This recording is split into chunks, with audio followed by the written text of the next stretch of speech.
Sa aming mga laking probinsya, kahit simpleng unga o ingay ng kalabaw, magiging pamilyar na sa amin kung kaninong kalabaw yun kapag nakasanayan na namin yung tunog niya. At ang tunog ng unga na yun, sigurado akong galing sa kalabaw ni Anghel. At tila ba doon ito nanggagaling sa may loob ng kakahuyan. Nagtaka ako gawa ng anong ginagawa nito doon. Madalas namang nakatali o nakahinto lamang ito sa may malapit na puno sa bahay nila Rosa. Ngayon, malayo pa. Ilang kawayanan o kapunuan pa ang dadaanan bago makarating kina Rosa. Dala ng kuryosidad at pagiging tsismoso, tinuntun ko ang ingay. At yun nga, ilang hakbang mula sa loob ng kakahuyan, nakita ko yung kalabaw ni Anghel at ang kalesa na nakatali sa may bandang kawayan. Wala si Anghel, kaya naman nagtuloy-tuloy ako sa paglalakad nun. Padilim na rin nun. Konting minuto na lamang ay wala ng liwanag. Nagpalinga-linga ako pero wala siya. Nagsinilip ko yung karo. Meron akong nakitang parang umbok. Sa dulo ng karo ay may dalawang pares ng paa. Buhay na paa, gawa ng maayos pa ang kulay nun. Nakapantalon pa.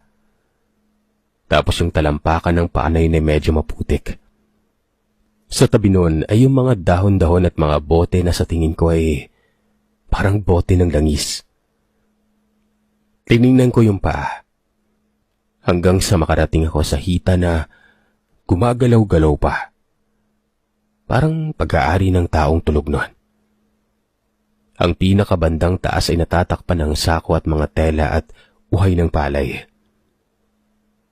Nang gumalaw na ito at lumiko ang tuhod, natakot na akong lumayo gawa ng baka mamaya isipin niya na may masama akong balak, di ba? Kaya naman tinapik ko yung hita nun tapos sabi ko, "Anghel, ikaw ba yan? Bakit dito ka natutulog? Lasing ka ba?" Tinapik ko ulit pero gumalaw lang. Hindi ko alam pero tila ba may bumubulong sa akin na may mali nun. Kaya hinawi ko yung mga sako. Nung una, natulala pa ako. Hindi ko mapasok sa isip ko ang lohikal na paliwanag sa nakikita ko nun. Pero nang muli akong tumingin mula sa paang bahagi hanggang sa bewang nun, dun ako parang nagising.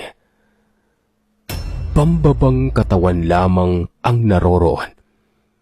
At sa bandang bewang niya ay hindi kagaya ng ibang nasa palabas sa telebisyon.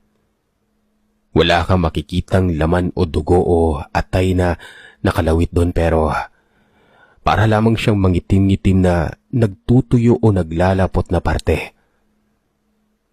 Tumitibok-tibok ang parte na yon. Pero hindi kasing lala ng napapanood ko sa telebisyon. Simple lang pero kahit papano, nakakakilabot.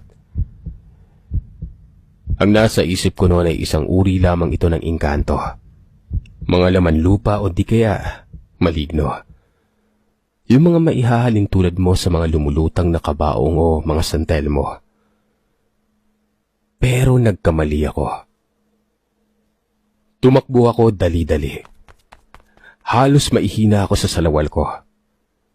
Nung medyo nakalayo na ako ay napasandal pa ako at hingal na natatakot.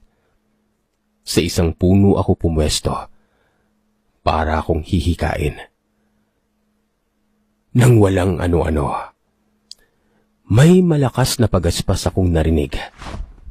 Kasabay noon ay mga sigaw o hiyaw na humihingi ng tulong. Aswang? Sabi ko pa sa sarili ko noon. Gaya ng sabi ng mga nakakatanda, kapag ang aswang ay may pakpak o lumilipad,